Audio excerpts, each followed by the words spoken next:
नमस्कार मित्रों, आपका अपने YouTube चैनल पर हार्दिक स्वागत है। और दीक्षा ऐप पर नए 12 कोर्स फिर अपडेट हुए हैं, जिनका प्रशिक्षण 31 मार्च 2021 तक पूरा करना है। तो पहला प्रशिक्षण है स्वास्थ्य एवं स्वच्छता। तो इसको आप लोग देखिए और इसी प्रकार के ज्ञानवर्धक जानकारी से अपडेट रहना चाहते हैं तो चैनल पर नए हैं, सब्सक्राइब करना न भूलें, साथ ही बेल आइकन ज़रूर प्रेस करें। अब आइए आप लोग वीडियो देखिए।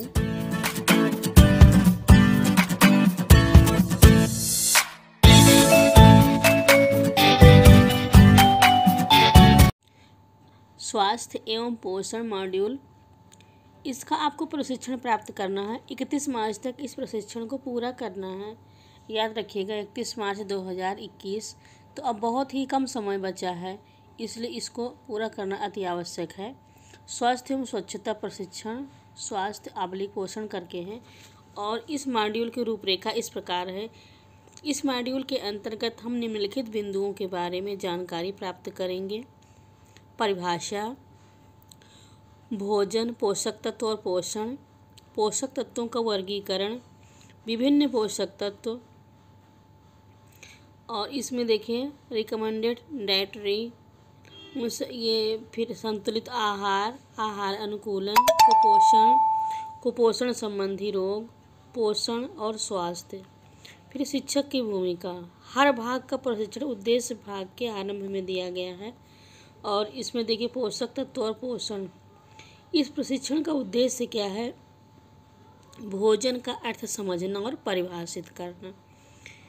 स्वास्थ्य एवं स्वच्छता प्रशिक्षण, पोषक तत्वों का अर्थ समझना और परिभाषित करना, पोषण का अर्थ समझना और परिभाषित करना, पोषक तत्वों को वर्गीकृत करना। आइए सबसे पहले जानते हैं कि भोजन क्या होता है, पोषक तत्व और पोषण क्या होता है। तो इसमें देखिए आगे, भोजन किसी भी रूप में सूखा, ठोस, तरल, जमा आदि खाया जाने वाला पदार्थ है जो स्वाद या फिर पोषण मूल्य के लिए जैसे रोटी चबाकर खाई जाती है या पानी निगल कर पिया जाता है। तो ये सब क्या है? भोजन। फिर है पोषक तत्व यानी न्यूट्रिएंट्स, रासायनिक पदार्थ, भोजन, संश्लेषित, ये सब चीज़ें आप पढ़ेंगे। और फिर देखिए आगे, इस प्रकार कह सकते हैं पोषक तत्व वह रासायनिक पदार्थ है जो भोजन से प्राप्त होता है और ऐसे पदार्थ हैं जो हमारा शरीर पर्याप्त मात्रा में संश्लेषित नहीं कर पाते हैं और यह जीवित रहने के लिए तथा शरीर के विकास और ऊतक की मरम्मत के लिए बहुत महत्वपूर्ण होते हैं। पोषण ऐसा विज्ञान है जो भोजन और पोषक तत्वों की शरीर को स्वस्थ रखने की भूमिका से संबंधित है। भोजन को पचाने और शारीरिक आवश्यकताओं को पूरा करने की प्रक्रिया को भी पोषण कहते हैं। पोषक तत्वों का वर्गीकरण, पोषक तत्वों को उनके द्वारा किए जाने वाले कार्यों के अनुसार 3 समूह में बांटा जा सकता है। पहला है ऊर्जा प्रदान करने वाले तत्व, दूसरा है निर्माणकारी तत्व, तीसरा प्रतिरक्षा प्रदान करने वाले तत्व। तो अब देखिए ऊर्जा प्रदान करने वाले तत्व कौन कौन से हैं। शारीरिक कार्य में व्यय होने वाली ऊर्जा की पूर्ति भोजन के ऑक्सीकरण से होती है, शरीर में ऊर्जा के रूप में संचित होती है और इसमें कार्बोहाइड्रेट्स वसा ऊर्जा देते हैं, किंतु इनके अभाव में प्रोटीन भी ऊर्जा देने का काम करता है। फिर है निर्माणकारी तत्व, कोशिकाओं की मरम्मत का काम और जीव द्रव्य निर्माण का कार्य प्रोटीन करता है। फिर तीसरा है प्रतिरक्षा प्रदान करने वाले तत्व, रोगों से सुरक्षा प्रदान करने वाले तत्व यानी शरीर में रोग प्रतिरोधक क्षमता विकसित करने वाले तत्व भी भोजन से प्राप्त होते हैं, जिसमें विटामिन और खनिज मुख्य हैं। अब विभिन्न पोषक तत्व प्रशिक्षण परिणाम देखिए। पोषक तत्वों की पहचान करना, प्रत्येक पोषक तत्व के महत्व को समझाने और इसके स्रोतों को सूचीबद्ध करना।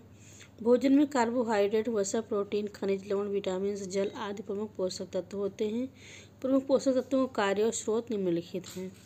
अब यहाँ देखिए इसकी तालिका बनी हुई है। कार्बोहाइड्रेट ये प्राकृतिक कार्बनिक यौगिकों का वृहद समूह है। प्रकार देखिए, घुलनशील और अघुलनशील 2 प्रकार का होता है। कार्य इसके देखिए ऊर्जा प्रदान करता है, संचित भोजन का काम करता है और आहार का, ये देखिए है आहार भी है इसमें। और फिर स्रोत देखिए इसमें कहाँ कहाँ पाया जाता है। कार्बोहाइड्रेट के प्रकार और कार्य, ये carbon, protein, carbon, hydrogen, oxygen, nitrogen से मिलकर बना एक यौगिक है। इसके प्रकार देखिए, पशु और पादप। कार्य, कोशिकाओं तक उनकी मरम्मत करना शरीर की वृद्धि के लिए आवश्यक है। अब इसमें देखिए यहाँ पर कहाँ कहाँ से इसका ये कहाँ मिलता है। वसा के अणु ग्लिसरॉल और वसी अम्ल के संयोग से बने। प्रकार देखिए, वसा के संतृप्त वसा सामान्य ताप पर ठोस रहती है। असंतृप्त वसा सामान्य ताप पर तरल रहती है। ये भी ऊर्जा प्रदान करती है। कार्य, ताप नियमन और नियंत्रण में सहायक, सुरक्षा और आकार प्रदान करती है। और इसके बाद देखिए विटामिन। ये शरीर की उपापचय क्रियाओं के लिए अति महत्वपूर्ण है। इन्हें घुलनशीलता के आधार पर दो समूहों में बांटा जाता है, वसा में घुलनशील। और इधर देखिए विटामिन का नाम। विटामिन B1 विकास और स्वस्थ रखने में मदद करता है। इसकी कमी से वेरी रोग हो जाता है। और इसका स्रोत है समूह के अधिकतर विटामिन खमीर, यकृत, मछली, अंडा, दूध, पनीर, हरी सब्जी आदि में मिल जाते हैं। विटामिन B12 स्वास्थ्य और वृद्धि के लिए महत्वपूर्ण होता है। इसकी कमी से किलोसिस रोग हो जाता है। विटामिन B3 यह सह एंजाइम का घटक होता है। इसकी कमी से त्वचा रोग हो जाते हैं। विटामिन B5 यह सह एंजाइम का घटक होता है। इसकी कमी से पेलाग्रह हो जाता है। B6 ये प्रोटीन के उपापचय में सहायक होता है। और B7 हार्मोन्स के नियंत्रण में मदद करता है। बालों, त्वचा और नाखून को स्वस्थ रखता है। B9 कार्बोहाइड्रेट को शरीर में शर्करा में। और इसमें देखिए B12 न्यूक्लिक अम्लों तथा RBC के निर्माण में सहायक है। C संक्रमित रोगों से बचाने में सहायक होता है और मसूड़ों को स्वस्थ बनाता है। इसकी कमी से स्कर्वी रोग हो जाता है। खट्टे फल जैसे नींबू, नारंगी, संतरा मिलता है। विटामिन के कार्य और इसमें देखिए स्रोत क्या हैं। तो ये पानी में घुलनशील। ऊपर दिए गए विटामिन के कार्य और स्रोत निम्नलिखित हैं। खनिज लवण, इसका भी अब देखिए महत्वपूर्ण स्थान है। अन्य पोषक तत्वों की तुलना में इसकी ये न्यून होता है। और मुख्य खनिज लवण निम्नलिखित हैं। इसके बाद देखिए खनिज लवण का नाम, कार्य और स्रोत। कैल्शियम, इसका कार्य है अस्थियों के विकास में मदद करना, बच्चों में रिकेट्स रोग से बचाना। और दूध और दूध से बने उत्पाद, मीट और मीट उत्पाद हरी सब्जी में मिलता है। लौह, ये हीमोग्लोबिन का निर्माण करता है। हरी सब्जी, अंकुरित दाल, चुकंदर, खजूर में मिलता है। आयोडीन थायराइड ग्रंथियों को नियंत्रित करना है और इसकी कमी से घेंघा रोग हो जाता है। जल और नमक मिलता है।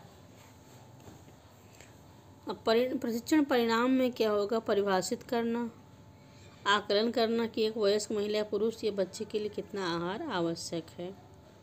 और इसके बाद देखा RDA, इसका अर्थ होता है औसत आहार के सेवन के स्तर से जो विशिष्ट उम्र, लिंग, जीवनचरण या शारीरिक स्थिति और गतिविधि के लगभग सभी स्वस्थ व्यक्तियों की पोषण आवश्यकताओं को पूरा करने के लिए पर्याप्त होता है।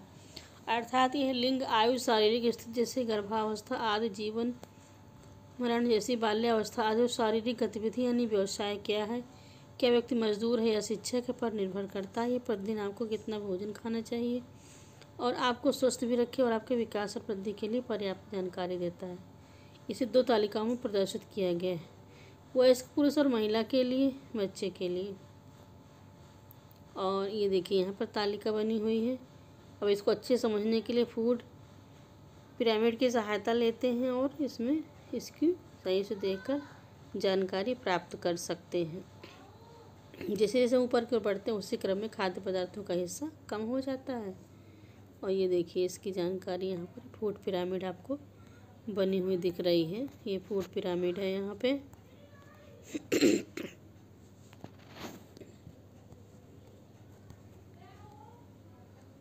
ये पिरामिड देखते जाइए।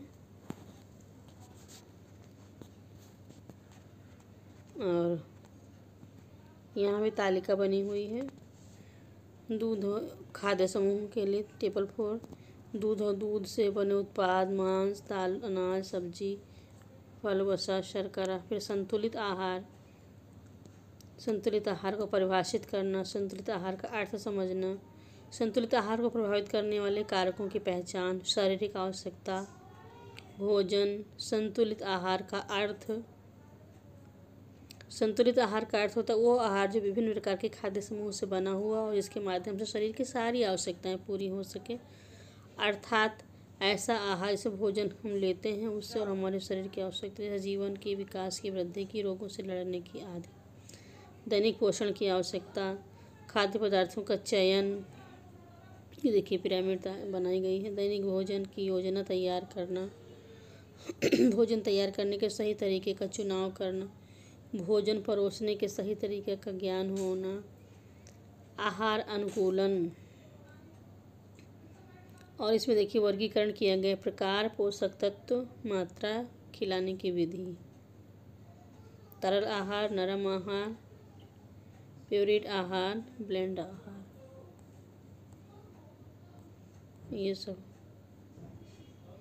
ऊर्जा के बारे में फाइबर, वसा, प्रोटीन, सोडियम, भोजन की मात्रा में संशोधन, कुछ रोग की स्थिति में रोगी के लिए भोजन, और हम कितनी महत्वपूर्ण चीज़ें इसमें हुई हैं ये देखिए। अभ्य कुपोषण, प्रशिक्षण परिणाम, कुपोषण को परिभाषित करना, कुपोषण के कारणों को सूचीबद्ध करना इत्यादि इसमें आपको प्राप्त होगा ज्ञान। इस प्रकार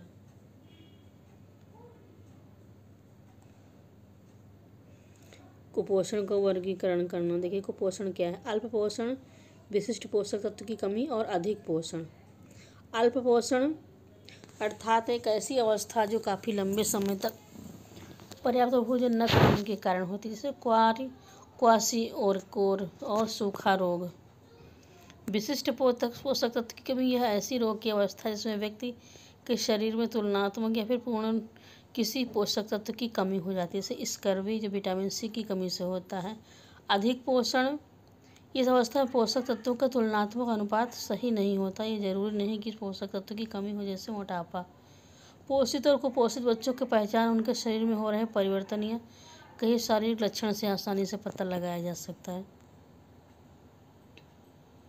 शारीरिक लक्षण, स्वस्थ बच्चा, अस्वस्थ बच्चा। त्वचा चिकनी होगी और उसके रूखी और फीके रंग की, आंखें चमकीली और साफ, कमजोर आंखें और फीकी पीली आंखें। नाखून मजबूत और गुलाबी, आसानी से टूटने वाले। बाल चमकीले और मजबूत, रूखे और आसानी से टूटने वाले।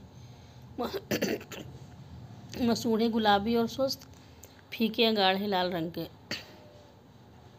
जीभ लाल गुलाबी रंग की जीभ, घाव और सूजी हुई जीभ। लंबाई आयु के अनुसार लंबाई और वजन, अविकसित लंबाई और कम वजन। भूख अच्छी लगना और सही पोषण, भूख न लगना, अल्प पोषण, पाचन संबंधी परेशानी। तापमान सामान्य, शारीरिक तापमान, पल्स दर और सांस लेने की दर सामान्य से अधिक तापमान, जल्दी थकान होना। व्यवहार फुर्तीलापन, चिड़चिड़ापन, निराश और उदास। और कुपोषण से संबंधित रोग कौन कौन से होते हैं देखिए। अल्प पोषित बच्चे की पहचान करना, पोषक तत्वों की कमी से संबंधित रोगों की जानकारी देना। कुपोषण संबंधित रोगी को 3 समूह बांट सकते हैं। कुपोषण जनित व्याधियाँ, पोषक तत्वों की कमी से होने वाले रोग, विशिष्ट पोषक तत्वों की कमी से होने वाले रोग, अधिक पोषण से होने वाले रोग, अल्प पोषण से होने वाले रोग। अब इसमें देखिए सूजन, त्वचा का रंग हल्का होना और बालों का रूखा और कमज़ोर होना। फिर इधर देखिए मुंह पर सूजन, लीवर का बढ़ना, मांसपेशियों का कम होना। ये जो है लक्षण है। फिर आगे देखिए विशिष्ट पोषक तत्व की कमी से होने लोगों के लक्षण, विटामिन ए की कमी से अंधेरे में कम दिखना, सफ़ेद धब्बे होना, त्वचा का शुष्क होना। फिर इसके बाद देखिए विटामिन B1 की कमी से स्वास्थ्य में स्वच्छता का प्रशिक्षण। देखिए इसमें सूजन, पिंडली की मांसपेशियों का कमज़ोर होना। विटामिन B2 की कमी के लक्षण, मुंह के किनारों का फटना, होंठों का फटना और पकना। C की कमी से मसूड़ों का सूजना, खून आना और स्कर्वी। फिर देखिए विटामिन D की कमी से पैरों का धनुष जैसा हो जाना, पसलियों में वीड बनना, नाक घुटने।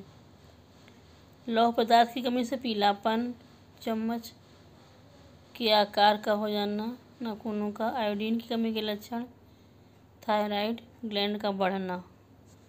अब इसके बाद देखिए अधिक पोषण से होने वाले रोग, खाने का विकार। फिगर 30 अधिक पोषण से होने वाले रोग।